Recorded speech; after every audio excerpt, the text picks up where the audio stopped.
guys, welcome back to the bench. Well, this is part 2 of my tribute build to Stevo-D in the 313. If you haven't seen part 1 yet, there's an unboxing and obviously the first 10 steps of the build. If you haven't caught that yet, go back and check it out. We're moving right along now for part 2, starting off with step number 11 is kind of neat. The secondary rear end suspension system. Instead of this movement, you kind of get this movement. That's step 11, is building these 2 units. Step 12, we're going to connect those 2 units that we just built for the secondary shock system.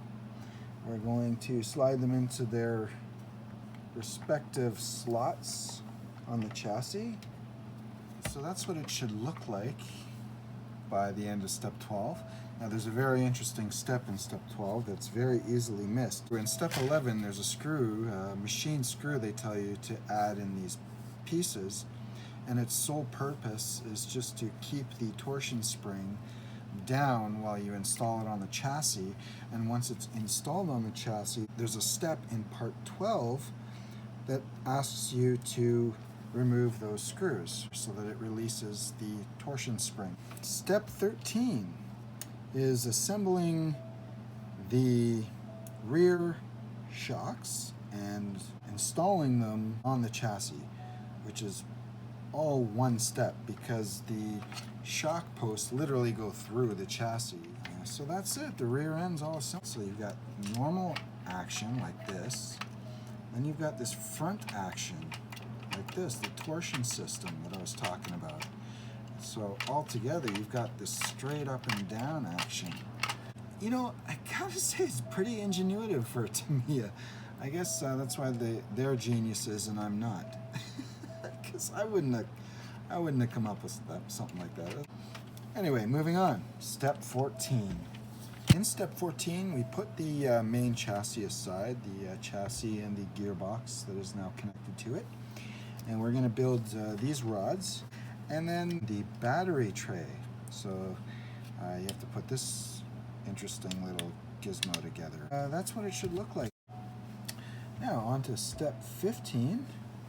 This beauty is going to be coming back.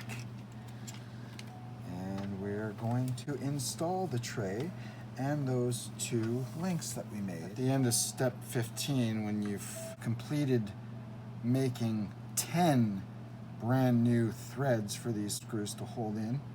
So it's very important to remember when you're screwing in a plastic, stuff like that, not to over tighten your. Step 16, front arms. So we're gonna, this lower A arm. Looks like fun. If you're building a lunchbox and you've completed step 16, you should have 2 things that look like this. And if you don't, then double check your box and your manual and make sure you're building a lunchbox. So that's step 16 completed, the 2 front steering arms. Turning the page to step 17.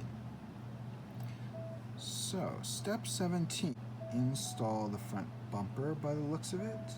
And we're also going to install these to the chassis. We're going to make sure these balls are pointing up.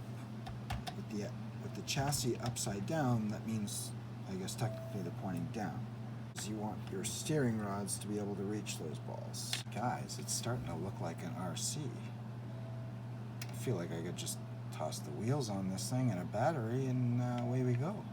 So step 18 now is assembling the front suspension.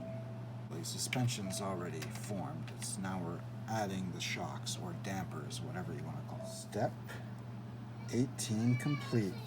Step 19 is alignment, so adjusting the toe angle. I mean, they look pretty good already. That's about it for the actual car itself. Step 20 is wheel assembly.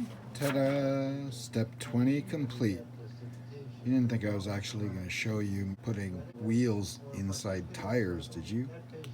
What I definitely will say though is make sure you get the directions proper on the tire before you glue them. Now, step 21 is basically just putting the rear tires on the car.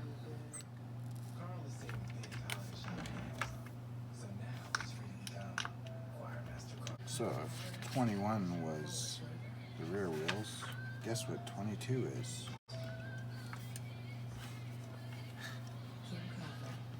Yes, with the fronts.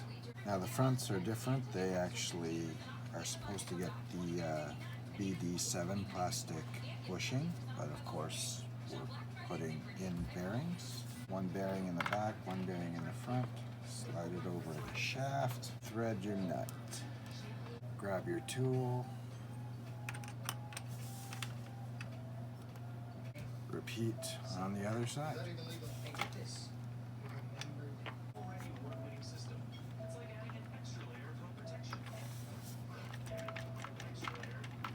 Step 22 complete.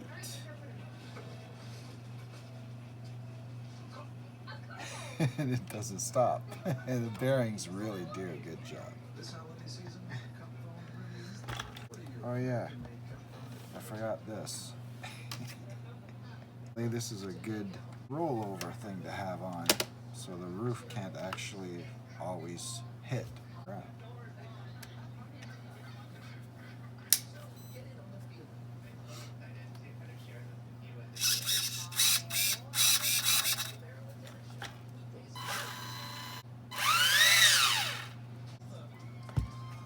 Well, I guess there's only one thing left to do. Time to get on that body.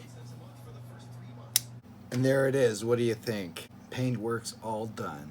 Paint, but it's a black edition, and it's still black. You didn't do any paint work? Take a closer look. It's a matte finish now. I left the bottom line of the vehicle all the way around the truck, the original color. So there's the difference, matte and original. Well, what's so special about that? My friends, that has been masked off. RIP Stevo-D will never come off the roof of this vehicle. So this isn't the full reveal. I'm waiting for some very important components to do a full reveal, but I did want to share the paintwork with you by the end of this build. It really is special. It's going to be a one-off vehicle, that I promise. I really hope you followed along this build. To Stevo-D and the 313, we miss you, buddy. Anyways, guys, keep on RCing, keep on keeping on. Ciao for now.